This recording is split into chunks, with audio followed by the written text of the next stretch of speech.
Greetings everyone, how are you doing? My name is Kelvin Minga and I'm just simply an aspiring doctor to be, just like you all the medical students. So, today I'm going to take you through a topic we are going to call the RAAS system, which is the Renin angiotensin aldosterone system. It's a complex system, right? As you see it in the books, but we're going to simplify it, we're going to refine it into something simple, right? So, keep on watching and don't forget to subscribe and like. So, we're going to look on this system. So, over the board here with this whole schematic diagram, right? You can see it's sort of like complex, but it's going to be simple as it's going to be explained. So, the whole key concept of this whole process is to raise the blood pressure, is to elevate the blood pressure, right? So, we have three main organs involved in this process, which are the liver, the kidney, and the lungs, right? So, there's going to be a few elements that are going to be distributed by these organs, right? So, let's take for example, we have the liver. The liver is going to supply us with angiotensin, a plasma protein of 435 amino acids, right? So this angiotensin is going to be cleaved into angiotensin 1 by an enzyme which is coming from the kidney. So the whole concept for the release of the renin is a decrease in blood pressure. So this decrease in blood pressure is sensed by the juxtaglomerular cells, which are the JG cells. So these JG cells sort of like have these baroreceptors. These baroreceptors, they are sensitive to stretch and pressure. So given that there is no stretch and pressure, remember, the key idea is to raise the blood pressure. Given that there is no stretch and pressure, these cells are going to stimulate the kidney to release renin. So, we're going to have angiotensin released by the liver.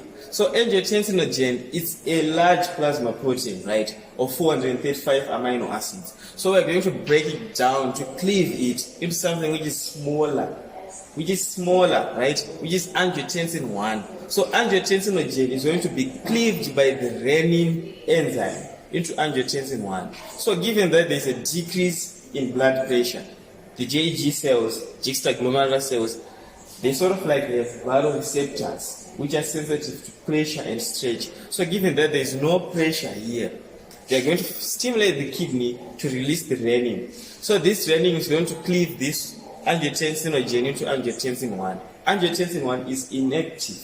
So we need something which is active to facilitate all these actions, which is angiotensin 2. So angiotensin 1 is going to be cleaved into angiotensin 2 by the ACE, angiotensin converting enzyme, supplied by the lungs.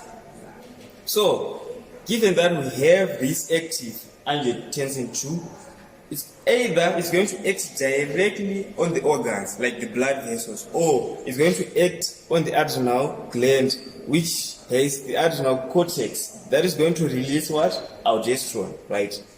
So, given that angiotensin 2 acts on the blood vessels, there's going to be vasoconstriction and an increase in what? In blood pressure. Remember, if we have a narrow opening, there's going to be fluid flowing from that opening with high pressure. And if we have a wider opening with high diameter, fluid flows with less pressure, right? So, the key concept guides us here to raise blood pressure. Then, the adrenal cortex is going to release what we call aldosterone. So, aldosterone is going to facilitate an increase in blood pressure and vasoconstriction. So, we're going to look over here. Here are some of the functions of aldosterone. It's going to facilitate sodium reabsorption, and it's going to facilitate an increase in what? In water. Given that sodium has been reabsorbed, there's going to be an increase in water. Where sodium goes, water follows. And lastly, there's going to be excretion of potassium and hydrogen ions, such that we have a low pH, right? Let's look on the posterior pituitary. So, angiotensin 2 acts on what? The posterior pituitary to release what? ADH. So ADH is going to facilitate a rise in blood pressure or blood volume. So guys, don't forget to subscribe and like. So we tried to simplify it. There's a lot of content on this thing, on this whole system, right? But we try to facilitate the more and main points and the key concepts that are more frequently asked in the exams. So make sure you watch this video. It's helpful. So don't forget to subscribe and like. Thank you.